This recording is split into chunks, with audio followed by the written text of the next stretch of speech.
Yes. Yeah.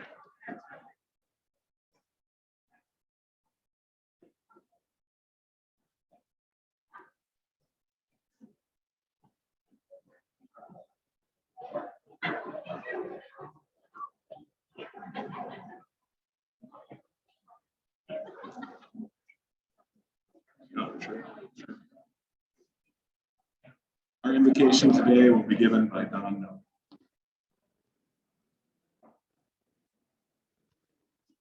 Let us pray.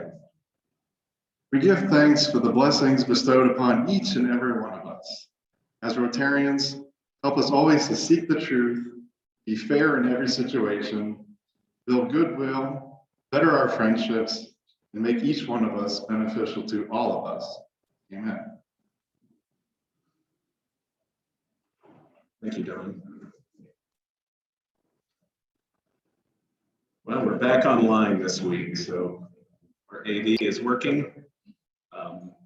It was nothing really wrong with the system. What they found out later is there was a cord disconnected down underneath somewhere where we couldn't get to it. So that was our problem last week. So it's good to know that it wasn't the system itself. Just a couple quick announcements here. Let's do it.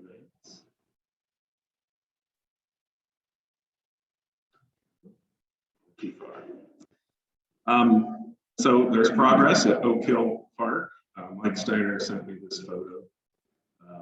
We've got the plaque there for the Rotary Club founding members. So it's good to see things happening there. That's just a great project for our club. And the Oak Hill Park in general has just become a nice area for us with our pavilion and now the grove, the tree grove. So great project there. Just a reminder, you probably got an email last week from Kim Sayers. We're doing a little Wooster Rotary history quiz. So some questions went out via email. And if you reply to that email address listed there, there'll be a valuable prize again next week to the winner of those questions. So look for that email from Kim Sayers. Your bit of history today is that today in 1973, Jim Croce, that's when he was killed in a plane crash. You know, our younger members might be saying, who's Jim Croce? But he was one of my favorites. So. All right, I will hand it over to Lynn in the secretary's report. Thank you, President Terry. Judge Wiles has our Cavill microphone, and we will start with Amy Welty. Yes, so I have two guests with me today. I brought back my daughter, who has learned his application to become a Syrian, and also found a relative. We always have John Hauser, who is actually Rotary in Florida.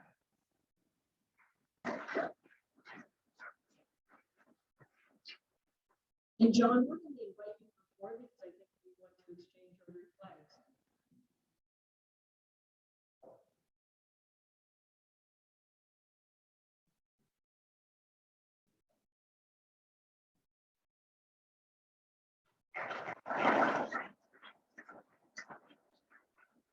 Tammy. Hi.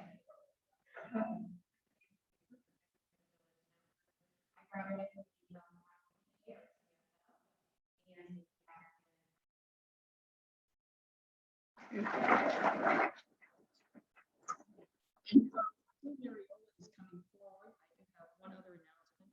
We will be having the election of our nomination committee. The nomination committee is 5 past presidents. Who prepare a slate for the club to approve. The slate that they bring to us is the next president-elect and the next 3 board members. We always do that early in the year so that the president-elect has plenty of time to make plans for the international convention. Since we are doing a hybrid meeting still, we've decided that we will use a Google link for voting. You will get that link at about 11 o'clock 11 a.m. next Monday, so it will be before the Rotary meeting. We will remind you that you've gotten that, and then there'll be a 24-hour voting period. So, and we will also bring paper copies next week for anyone who does not prefer to use email. So thank you very much, and past President Cook.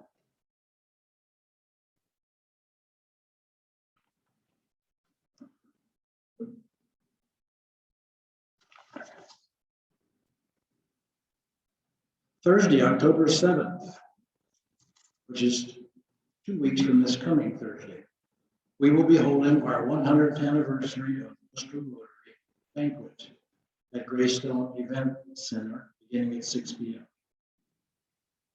We've had a very positive registration response so far, but there are still many club members who have not yet sent in their registrations. So I'm here today to urge you to mail in your registration if you plan to attend. Try to get it done in the next couple of days. We need to give a head count to Greystone by next Monday. If you plan to attend and you can't locate your registration form, you can get one from Secretary Lynn after the meeting.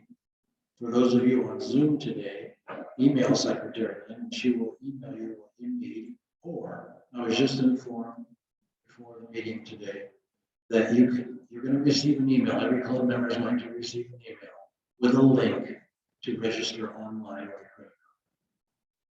You don't want to miss this event.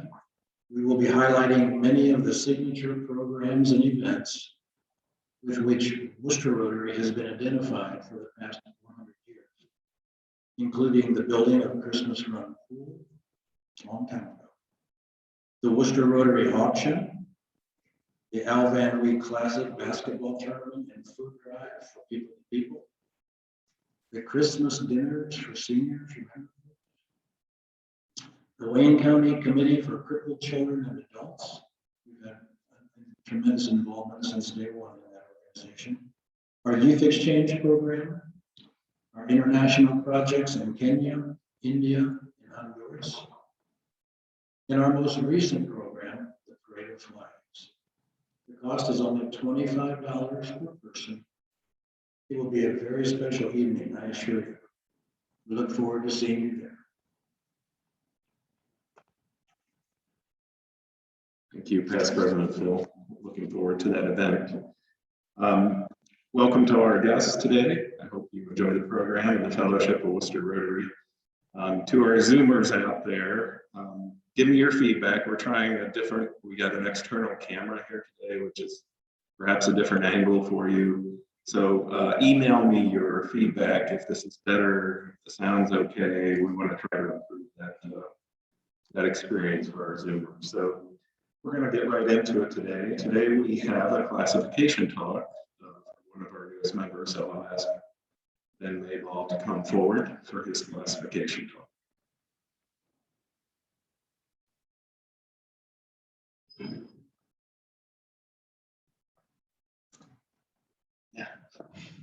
Thanks for having me here.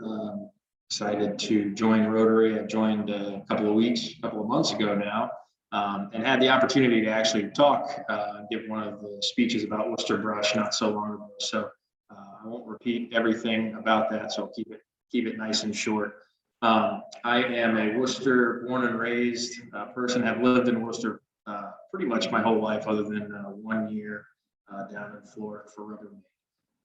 Went to Wooster High School, College of Wooster, and then started at Rubbermaid while I was here. I left Rubbermaid just shortly before Rubbermaid left, and worked up in a company up in Cleveland for 10 years, and have now been back for 7 years at Wooster Brush, where I'm currently president. I can't remember if I said that yet or not. That's the business side. I think I know most of this, so I won't stay very long here.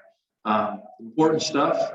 Married to Courtney, my wife, for 12 years. We have 3 children. Benny's 8, Bo is 5, and Cecily is 1, and 1.5, I should say.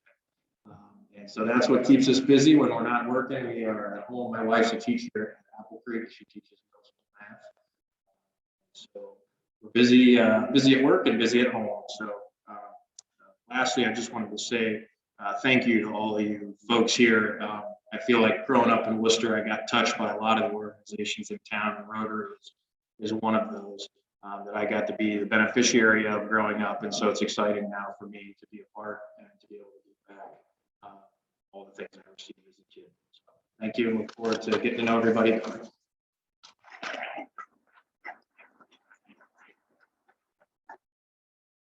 Thank you, Ben. We're excited to have you as part of the club.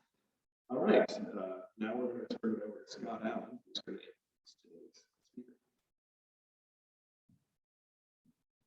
Well, Ben, that was the shortest classification talk I think I've ever heard, and I had an A and a B intro. And since we have such a shy and reluctant speaker today, I can go with the B intro. So we'll do that. Now, it's my honor today to introduce Village Network CEO and fellow Rotarian, Rich Graziano. Working closely with Rich on his board, I can tell you he is a visionary leader who gathers no moss. Always seeing new possibilities. He keeps kids' interests first. And he's guided the network on an unprecedented growth trajectory since he became president and chief executive officer in 2012. A Long Island native, Rich has a bachelor's degree in health science from the State University of New York at Cortland, a master's degree in elementary ed from Long Island University. He spent his entire career working with individuals with special needs, developmental disabilities and delays, and at-risk youth in particular. Prior to joining the Village Network, he served as Chief Operating Officer of Fellowship Health Resources, a multi-state nonprofit working with people in recovery from mental illness and co-occurring disorders. In terms of service, he served on national, statewide, and regional, and also local boards. He serves on the CEO Council of the National Alliance for Strong Families and Communities, as well as on the board of the Ohio Crippled Children Alliance. Locally, he's served as a board member of the United Way of Wayne and Holmes counties, and he continues to serve on the Wayne County Family and Children First Council. Many of you are familiar with that. The Village Network, began as Boys Village more than 7 decades ago, was solely a residential facility. You probably know that. The organization has grown and taken on a new name since those early days, and under Rich's leadership, now serves both boys and girls.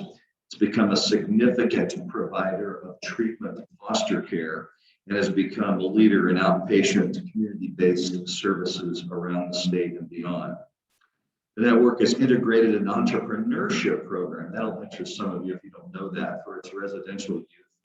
It was designed to teach the youth business skills that'll help them live independently. There's a women's advisory council that was formed to help girls who are in TBN residential treatment at 3 such locations in Ohio. Program expansion under his tenure includes integrated care, residential treatment for men and women, outpatient services, in-school services, and transitional housing. I can tell you that under Rich's watch, the organization has gone from serving 1,200 youth per year to over 7,500 per year. And now our budget is almost doubled. It's gone from 24 million to 46 million. Rich lives here in Wooster with his wife, Mary, a fellow Long Island native, and their 2 children, RJ, 16, and Emma, 14. Friends, please share with me a warm Rotary welcome for one of our own, Rich Graziano.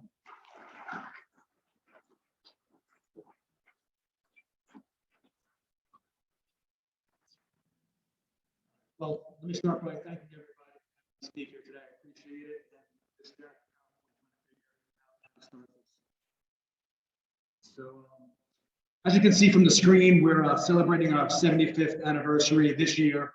So we're really excited about that. And what I wanted to do to start was we made a video for the 75 years, kind of bringing everybody along the journey from where we started to where we are right now. I wanted to start by showing that, so I'm going to give that a shot.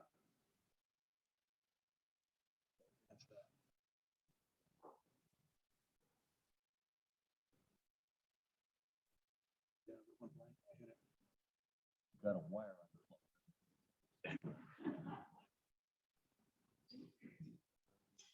Right, it's still blank.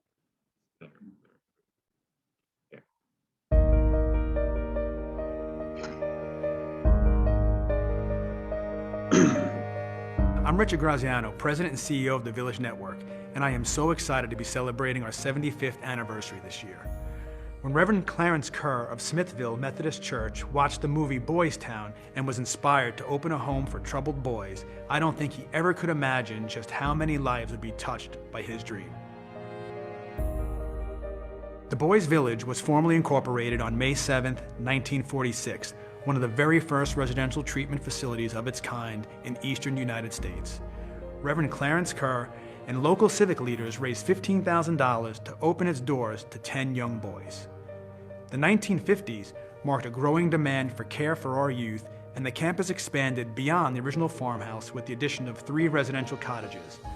The boys attended local schools and held jobs in the community on a nearby farm or on campus.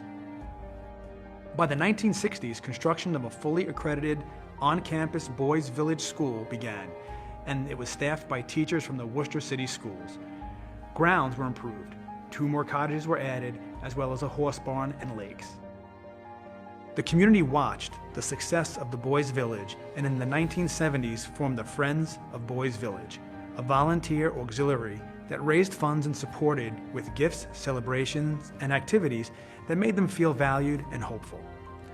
The latest recreational therapies were also introduced to boys across campus. As the needs of the community grew in the 1980s, so did the Boys Village. A chapel was built on campus and dedicated by the Fraternal Order of Eagles. The first treatment foster care network was established, and in 1987, the first girl was admitted. By the 1990s, the Boys Village exceeded 100 in its care. 10 more treatment foster care networks opened their doors in the Cleveland, Akron, and Columbus areas. The Mount Vernon Knox County Network offered their first co-ed residential program, only the 3rd residential facility of its kind.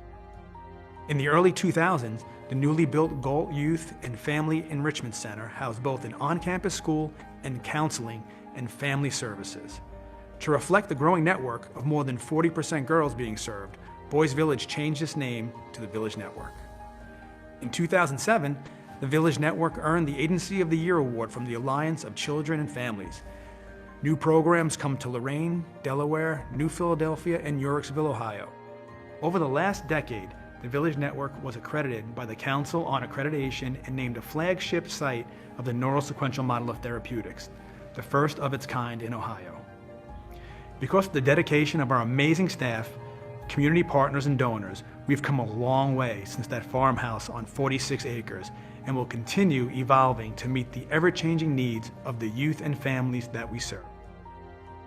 Today, the Village Network serves an average of 7,000 youth and families annually in 20 locations in over 90 schools in Ohio and West Virginia. In our 75th year, I know that Reverend Kerr would be proud of how we've honored his legacy. We look forward to creating a brighter future for the youth and families that we serve. As we continue to face the challenges of the COVID-19 pandemic, we can't predict our community events calendar, but we plan to commemorate and honor the long-standing legacy throughout the year. So stay tuned to our website and social media to find out how you can join our 75th anniversary celebration.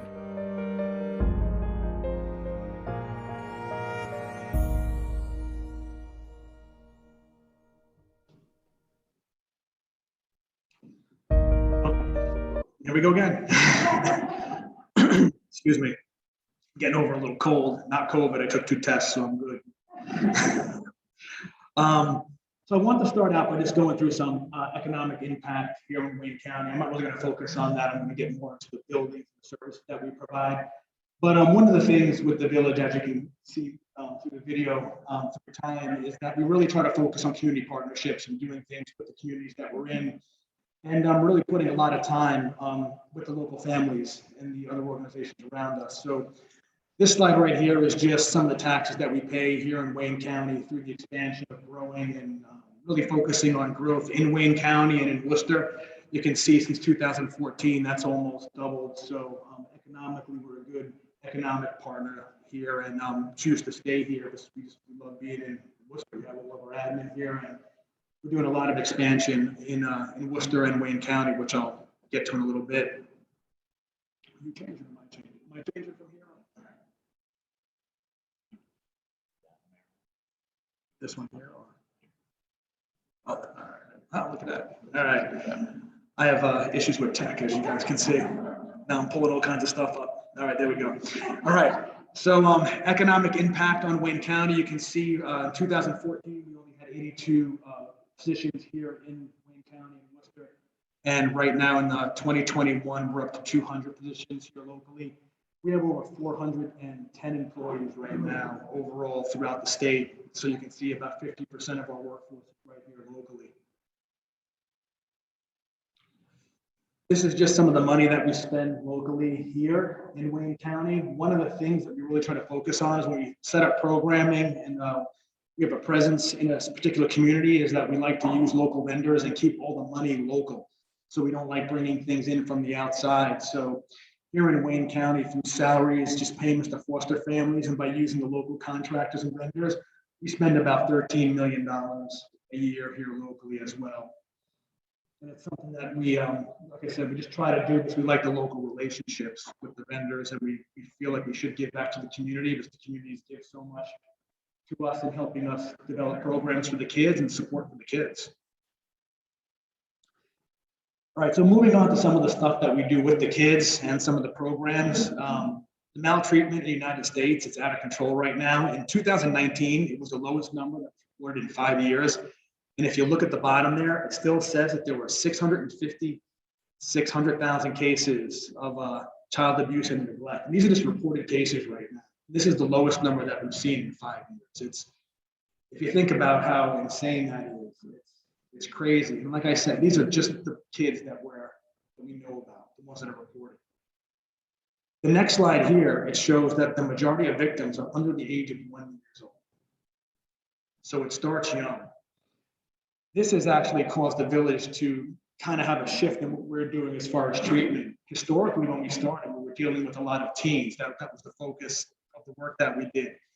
But when you start to dive down into the numbers and you're looking at the majority of the kids under the age of 1, we felt that we really needed to put more of our resources into preventive services and start to look at how can we get out to the communities and reach the families and the kids who are not yet identified yet in their teen years, and how can we get involved earlier so that they never make it to us when they're older.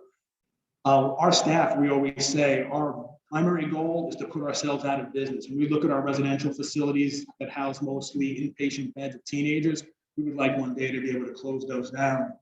Unfortunately, right now, we have 120 inpatient beds, and the majority of the time, they're like 90 to 100% full. So they're almost always full, those beds. And we've been drastically trying to bring that number down over time. We haven't been able to do it. But that is where we're putting our focus to keep kids out of the inpatient beds.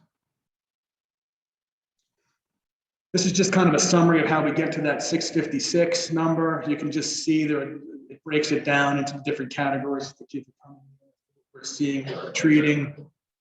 This is the United States number. This is 2019, so the most recent total count that they had. So you can see the 656 at the bottom. The next slide is just Ohio. So you can see that the total number in Ohio is 25,000. And again, this is the substantiated cases. So these are just the cases that were proven and where the kids are actually going into care. Still staggering number, 25,000 kids and growing. And after COVID, we expect to see these numbers actually go up a ton because we've had over a year of kids not going into school. So the abuse and neglect from stress in the house has increased, and there's nobody who's been reporting because everybody has kind of been in-house about the schools. So where we saw numbers low through the summertime, as soon as school started this year, we started to see a real uptick in a lot of our admissions, and our numbers are really starting to head up. Right before COVID, we were at a point where there were so many kids coming into service, we didn't have enough beds for the kids. We didn't have enough foster families, and we didn't have enough residential beds where we actually were trying to move kids through to our outpatient and or refer them to partnering organizations or take some of the kids. We physically couldn't fit them. We were busting. And COVID hit, everything kind of dropped, things are loosening up, and all of a sudden we're seeing like crazy spikes. So we're as an organization, we're worried. You can see here, this kind of represents what I was talking about back in 19. We served these are just Wayne County kids. We had 427. We were down about 25 kids last year. Some of it was probably due to COVID. We are seeing those numbers kind of uptick again early now, about halfway through 2021. So not really the best trend. Once again, this shows the need since 2002. It shows the number of clients that we served, and the blue at the bottom is the number of admissions that were coming in. So you can see right as COVID hit, the admissions started to kind of come back down again. But the number of kids in service, they went up and they kind of stayed there, so they weren't going anywhere. So you can see we're up about 40,000 kids served just since 2002. This is one of the new things that we do. We started this probably about, I want to say maybe about 8 years ago, we really started getting into the school stuff. We were in some local schools. We did some work with Wooster City schools, and that was really kind of it. But as we said, we wanted to do more preventive stuff. We started partnering with more and more schools. So at any given time, we normally have contracts anywhere in between 75 and 90 different schools we work with, where we put therapists and counselors in the school. We help them work with kids that they might identify as being high risk. We work with the guidance counselors there as well, because they're overwhelmed with issues right now where the guidance counselor is just trying to get these kids through their schoolwork and on to college and the next step. And then they have all these kids coming in with all these other mental health issues that they're not prepared to deal with. So we work with the schools to put therapists in there to help them work with these kids. One of the other things that we've been kind of starting to do is working with schools to get therapists around the clock in the schools to help just kind of look to see what's going on at like lunchtime as kids walk through the halls. So maybe like our professionals can identify kids who haven't been identified yet, but we can see signs of where something may be brewing based on how they're interacting with other kids. And then coming up with a plan on how we can engage those kids before there's a larger issue and they wind up coming to us as far as an admission or a service. You can see this is some of the local schools here that we deal with just in Wayne County in this area. But like I said, I think right now, presently, we're in almost 80 school contracts right now. So it bounces around based on year to year. This is some of the local programming that we have. Excuse me. This is the Forster building up in Worcester. It's right across the street on Noble Drive. This is home to our outpatient services and treatment foster care program. So over community-based stuff is done out of this building. Being blocked by the stuff at the bottom there, but we have that little playground off to the right-hand side that we just put in there, and that was funded by the Wayne County Community Foundation. We have a grant. They had helped us build that. The entire playground is built with all therapeutic pieces of equipment for the kids to use. So it's not like really your standard playground. Everything there has a specific use that helps the kids in their development through their therapy. So it was a big task to take on, and the Community Foundation was just awesome in helping make that happen. And we're getting good use out of it too. So the kids love it. Sometimes I'll bounce in the office on like a Saturday or a Sunday to do stuff, and I see a lot of the families coming in like on the weekends with their kids and use it when they're not even in the program. So it's a nice addition to the building, and we're hoping to expand on that.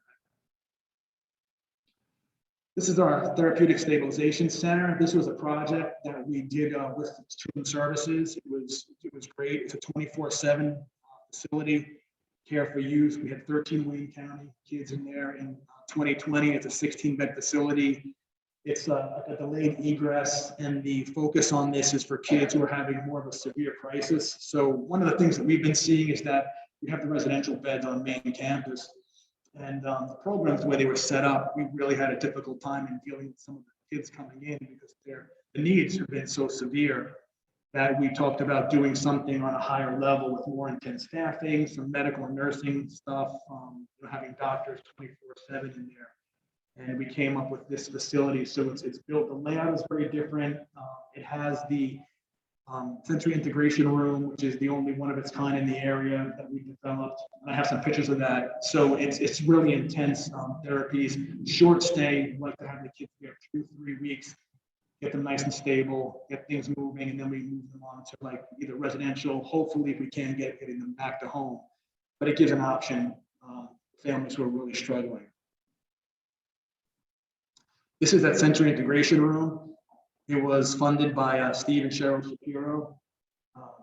I had a meeting with them asking them for help in funding it because the price tag on these rooms are pretty expensive with the way they're set up. And we had a partnership with Schumacher Homes, who they do these rooms for facilities at a discounted rate because they have kids with special needs in their families. So this is something that they do. So we reached out to them. They did it for us at a reduced rate. Needed to raise money.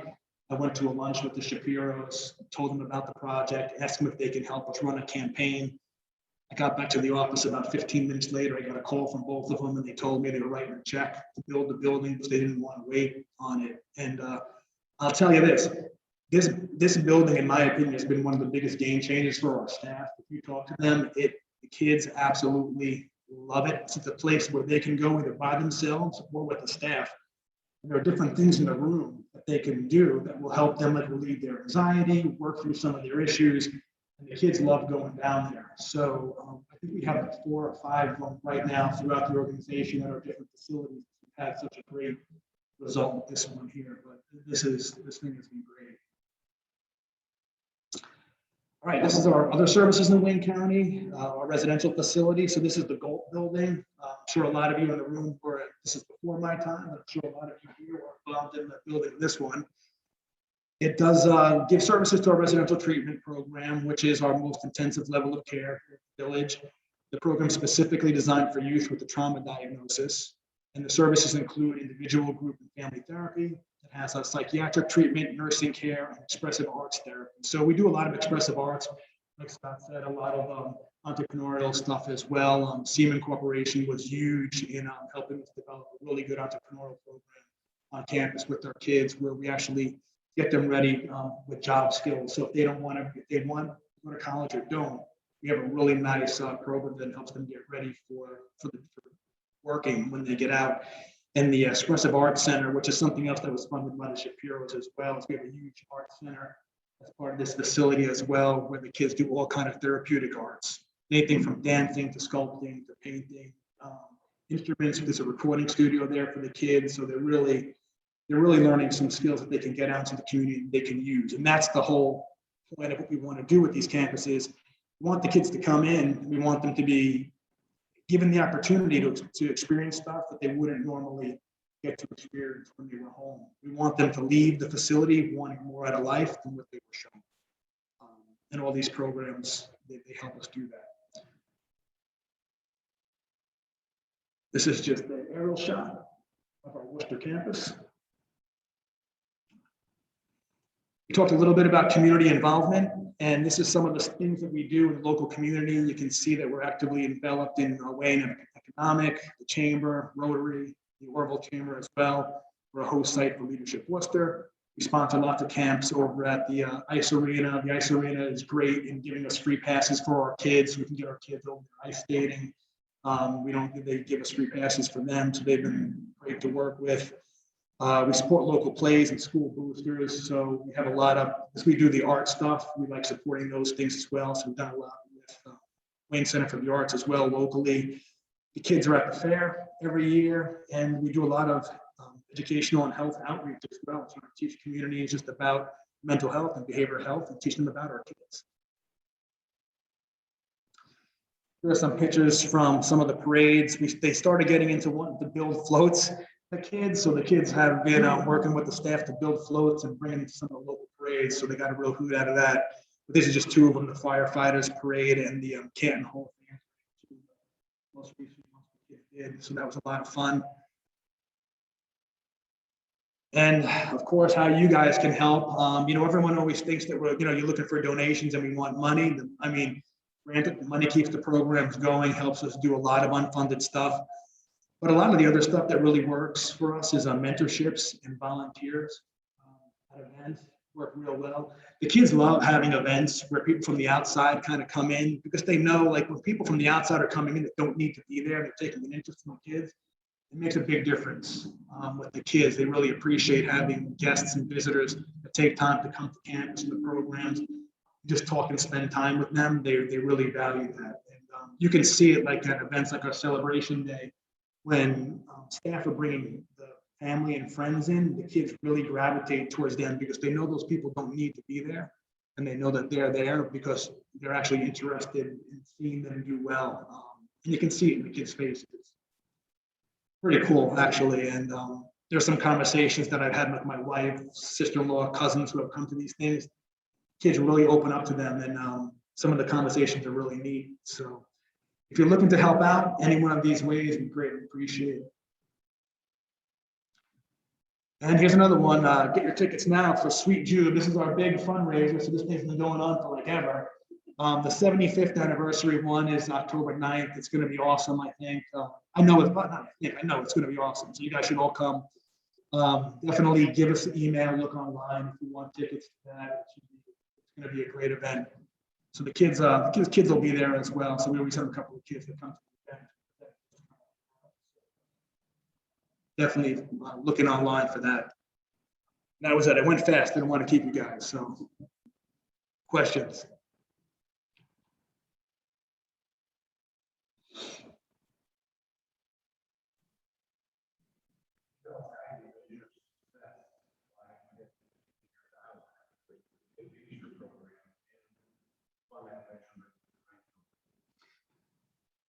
We're doing good. It's hard, but it's something we started doing probably about 5 or 6 years ago, where we have an administrative department, and they keep track of the kids after they leave, so we know where they're going for their next placement. And they track the kids after they leave, and then what they do is they contact the kids every couple of years. So I think it's like every 5 years after they leave, they'll go back and they try to contact a pool of kids, and they'll do surveys and take questionnaires over the phone, and they extra simple questions like, where are you? Where are you living? Are you working? Have you had any run-in with, law enforcement again? It's a whole gamut of questions, and then they put the data together to see how they're doing right now. The success rate has been real good. I think we're over 90% of the kids have never had like another run-in or interaction with the law again. I think it's over 85%. Oh, thank you. Over 85% of our kids have not been in any treatment for serious mental health issues. And Scott just passed me a note to let me know that we're actually started inducting some of our kids into our Hall of Fame. So we have that Hall of Fame every year.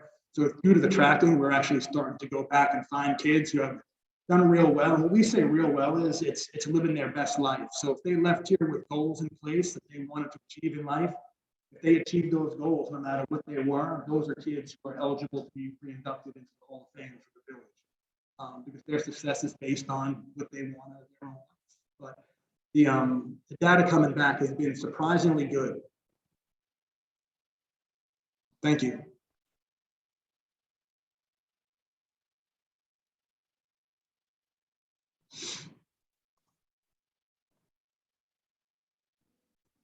What currently is the range of Physically on campus, I want to say, every now and then we'll get like a 9-year-old out there, but it's rare. I would say probably anywhere between 10 and maybe 18, 19 there on campus. By that time, we like to get them into foster care. But range-wise, we're 22 all the way down to newborns in care.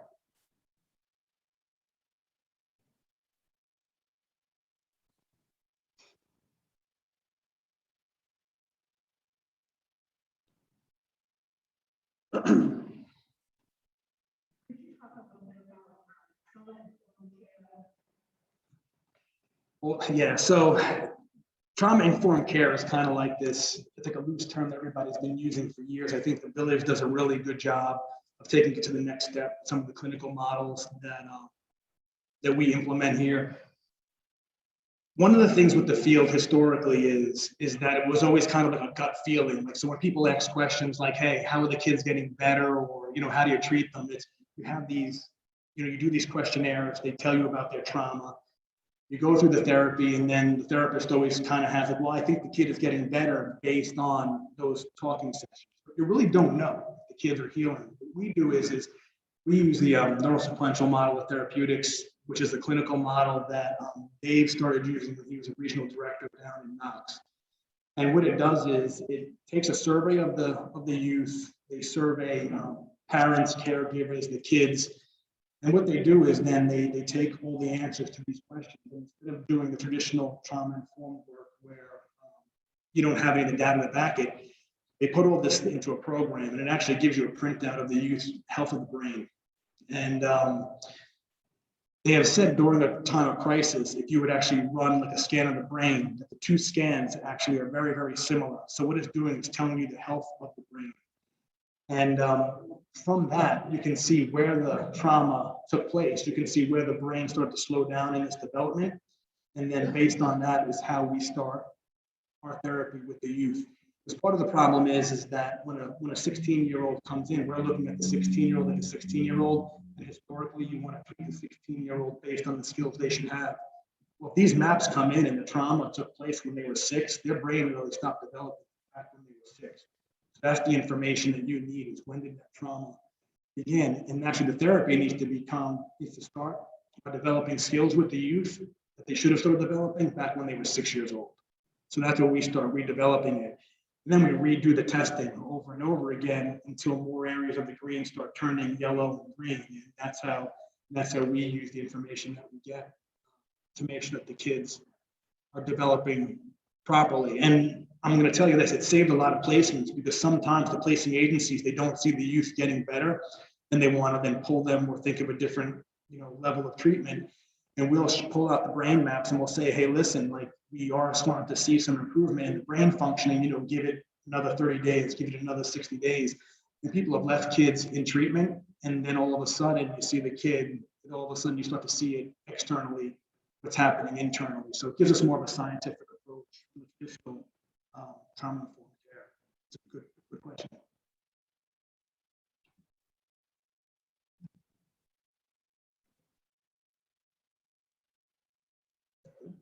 All right, thank you, everybody. I appreciate your time. Thank you.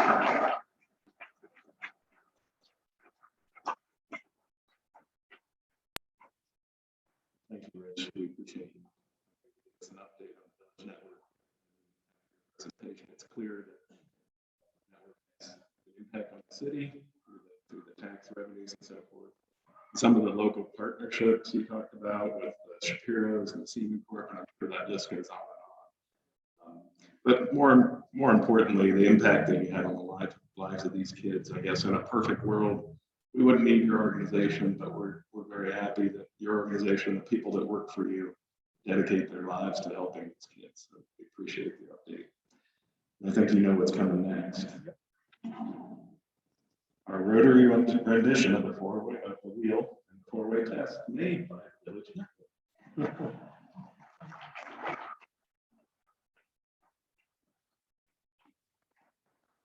All right, just a couple of quick reminders. Next week's program will give us 100 years of Wooster Rotary history. And remember to respond to that email if you want to enter into the competition. And also remember to send in your dinner reservations for the 100th anniversary event if you've not already done so. So have a good week, Rotarians. We stand adjourned.